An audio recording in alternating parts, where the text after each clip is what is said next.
Hello everyone, it's Tracy. Welcome back to my channel. Thanks very much for joining me. Today I'm doing the assembly tutorial for the Retro Suitcase. This project has been designed by Nicole Silhouette here on YouTube, and I shall link her YouTube channel in the description box below. The Retro Suitcase is available as a digital cutting file in Nicole's Etsy store. It's also available as a cutting die set soon in Beki Store, and I shall link both of those in the description box below. So let's get started. I've got all the pieces cut out, and for my tutorial today I am using the digital cutting file. So I'll go through the pieces with you now.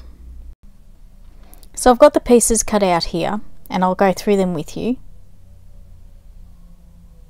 And to begin with, we have this large shape here, and you can see where I folded along the score lines and put the double-sided tape on the glue tabs. This is the back of the suitcase, and then you've got the left side, and you can see I've got tape on the back of those larger tabs that will fold down. This will form strength for the sides of the suitcase. Next up we have these two pieces here, and you will see the piece on the left is slightly bigger than the piece on the right, and I'm showing you that here. The orientation is also this way on both pieces.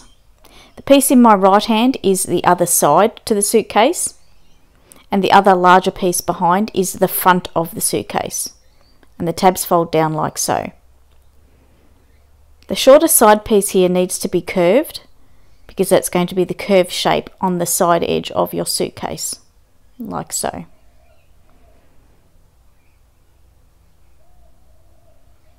So this will go into place as I'm showing here, just to give you an idea of how it's going to look as it's getting put together. These two side pieces are the same size. So back to this larger piece here, this is the orientation it will go. This side bit gets curved like so, and then the top tab would fold down, and that is the front of the suitcase. So when we're sort of putting it all together, you get the idea. It's going to look like this. But I'll go through that more in the tutorial. So that's the side, and this larger piece is the front. This is the bottom of the suitcase. You just cut one of those. And then we'll move on to pieces of the lid.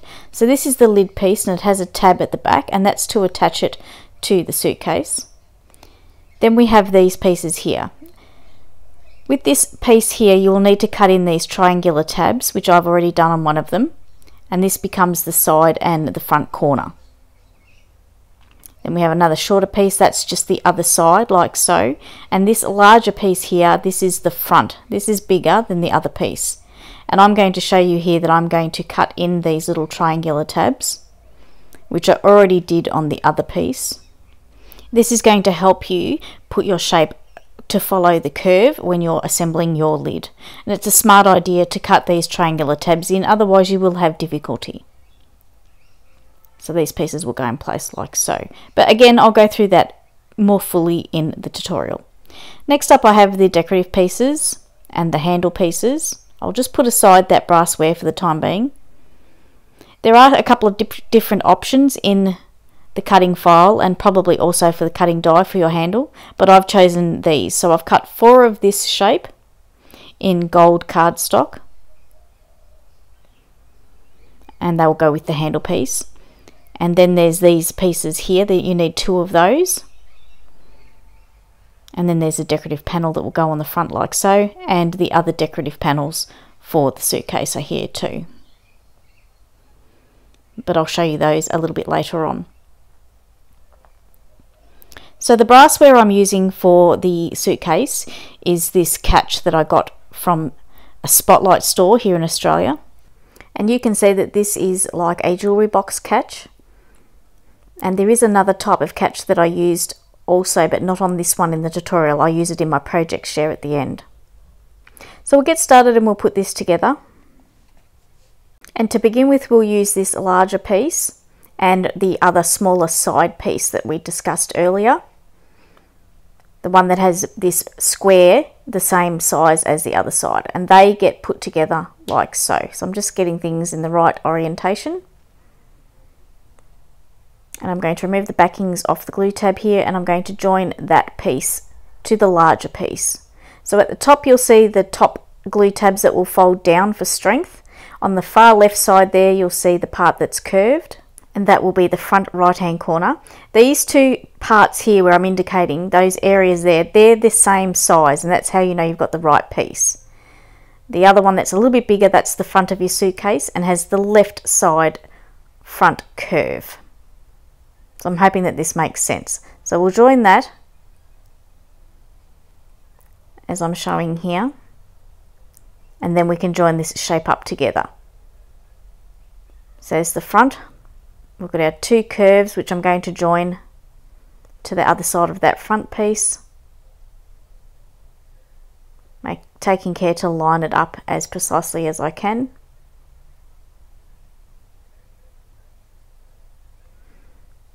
I'm just going to fold these top glue tabs out of the way so you can see. So we've got the back, the two sides which are the same size, the curved corners, and this front piece. That's what you should end up with. Now I'm going to take the backings off the adhesive of these larger glue tabs, and they're going to fold inwards, and that's to give the sides of and the back and the front of our suitcase some strength and stability.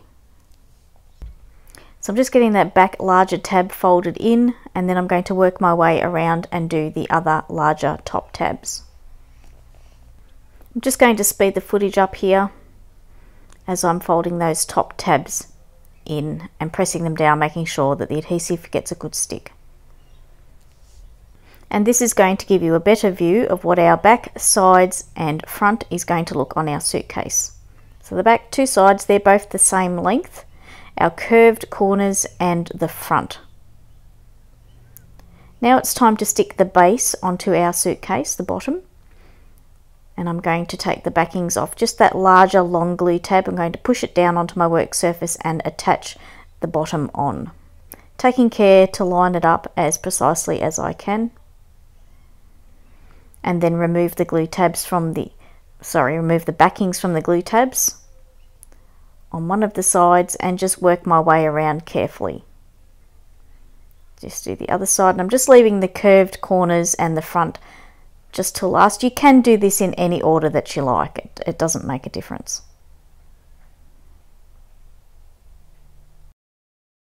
So just taking those backings off the corner glue tabs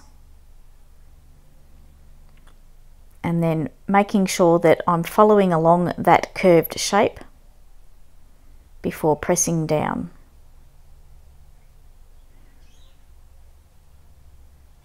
Then I'm going to do the other corner.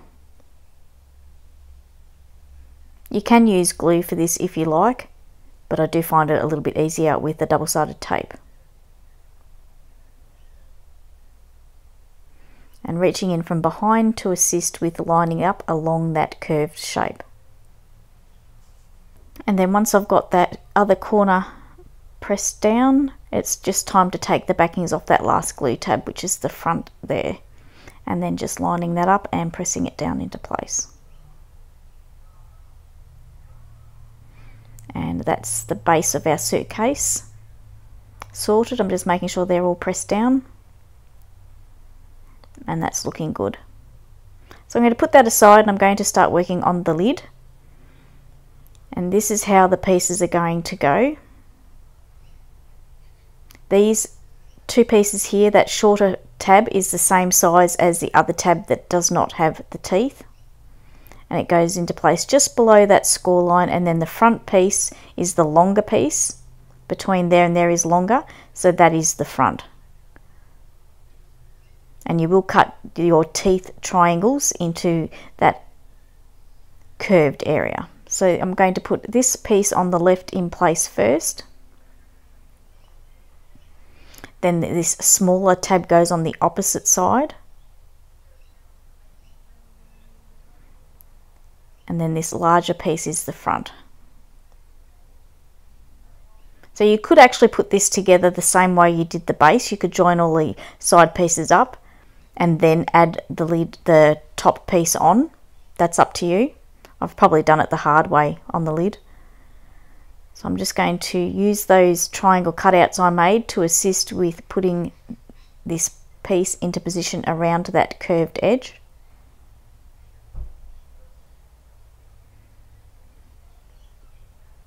And then I'm just going to join that other piece on.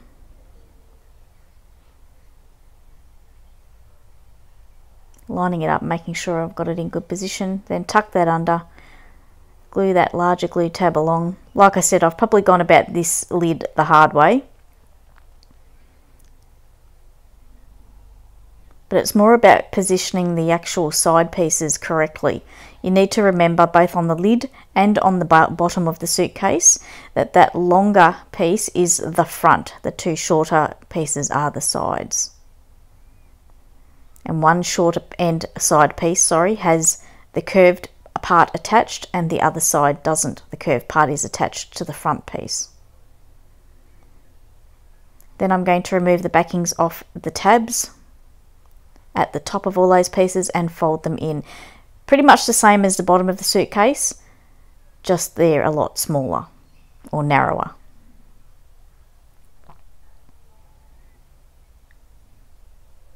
Just removing those, that last backing wants to be difficult, and then folding that in, and that's our lid. We'll just leave those backings on for now. That's what we're going to use to attach it to the base of the suitcase.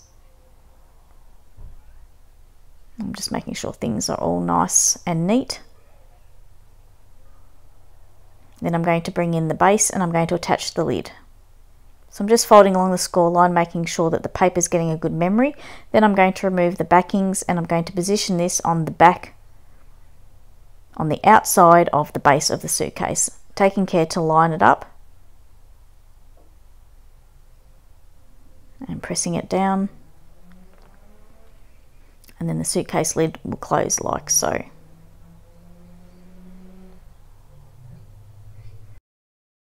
And that's the construction of the suitcase pretty well done.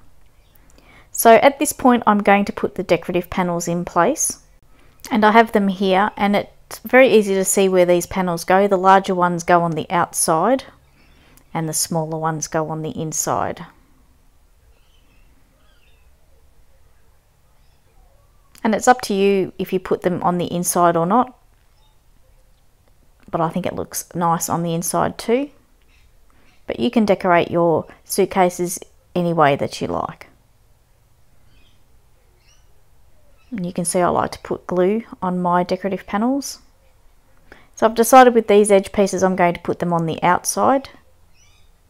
You can put them on the inside, it's entirely up to you. Like I said, you can decorate your suitcases in any way that you like. I do have a project share at the end of this tutorial to show you what I did with the suitcase. So I'll move on now to the handle.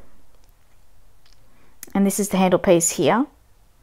You do have a couple of choices with your hardware with the handle, but I've chosen these ones because you have a choice between doing a handle or doing a strap, or you can have both. I've decided just to have a handle, as I think it fits in better with the suitcase theme. So I've got all of my pieces here. These pieces that I'm working on at the moment need to be curved, just so you don't get creases in the paper. And then we've got these gold buckle pieces. And I'm going to join two of these back to back so that it looks like a gold ring. And I'll do that to both pieces. And then once that's done, I will put the decorative panel onto the handle. But just getting these two gold rings done first.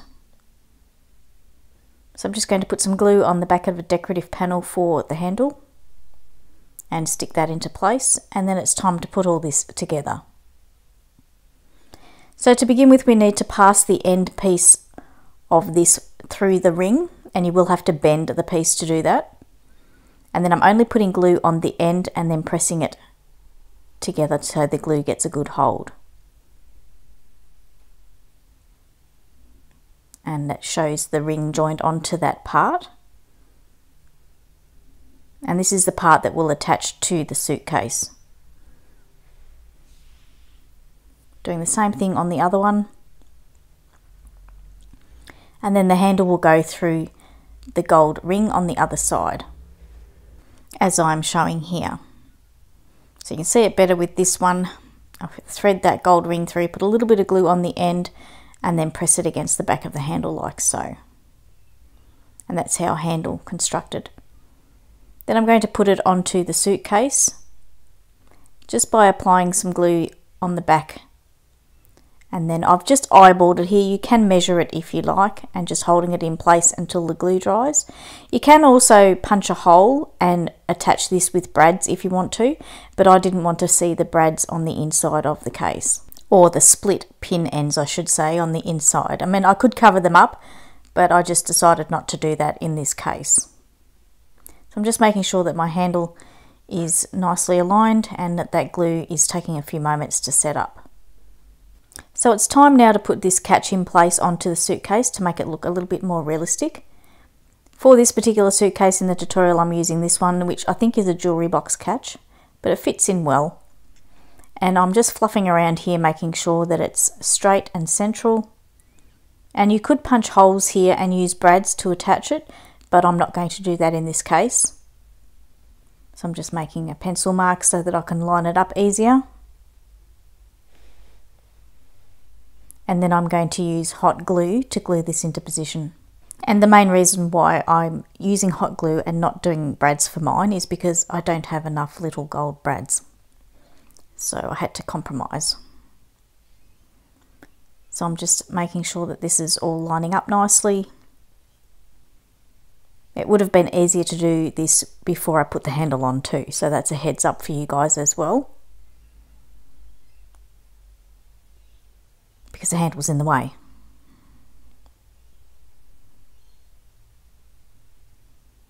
So I'm just making sure that I've got that in the right position, and then I'm putting some hot glue on, and then I'm just sticking it down.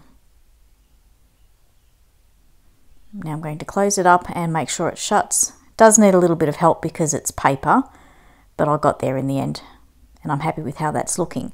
So in my case here, I didn't have any little gold brads, and I didn't really want to order any and have to wait for them, and I didn't have a local shop nearby. So what I found in my stash was some gold half-back pearls. So that's my suggestion to you if you don't have what you think you need. Try shopping your stash and see if you have something else that you could use instead. This turned out perfect, as the gold was the same shade as the gold rings and also the gold catch. And I'm just sticking them down in place, and I'm happy with how this is looking. It's looking like I have used brads, and that's giving the authentic look to the way the catch is onto the suitcase and also the handle. It's making it look very authentic, and I love the way that that's turned out. So just giving you a look all the way around, and that's my suitcase. It's nearly finished. Just having a look inside. Then I've decided I also wanted a decorative panel on the bottom of the suitcase. I feel like if it's standing up on its end, then I wanted to have both of these sides of the suitcase with a decorative panel in place. So I'm just getting this stuck down and making sure the glue is getting a good stick. And that's this suitcase finished. There's a lot more decorations that you could add to this if you wanted. It's entirely up to you. So that's this suitcase finished, and that's the standard size that Nicole designed it in, and that's what size the die set will be. But I'd like to move on now and share a project that I have made recently with you, and I did a 3 stack of suitcases. These are 3 suitcases of 3 different sizes stacked on top of each other. So the middle size one is the original size that Nicole designed it as. The small one on top, I resized it smaller, and the suitcase down the bottom I resized larger, so it's as large as it will fit onto a 12 by 12 cutting mat. I will put in the description box what the actual finished sizes are of the small, medium and large suitcase, but you can see I've glued them one on top of each other. This middle size one is the original size, so it's the same one as, or the same size as the one in the tutorial, and the other 2 are different. I wanted the small one on the top to look like it had flowers coming out of it, and I think that I've achieved that. The one on the bottom is quite large, and I used different catches on this to make it look a little bit more realistic to a suitcase, and those catches I got from Spotlight as well, and I'm very happy with the way that this turned out. And that is the beauty of having a digital cutting file. You can resize things to whatever size that you like, and that is what I have done here. It's not possible to do this with cutting dies, as you are restricted to just the one size. So that's my tutorial finished for today. I hope you've enjoyed watching the tutorial and also seeing my project share at the end. Don't forget to check the description box down below for the links that I've previously mentioned. And if you'd like to subscribe to my YouTube channel, I would really love that too. Thanks very much for watching today. Have a great day, and until next time, it's bye for now.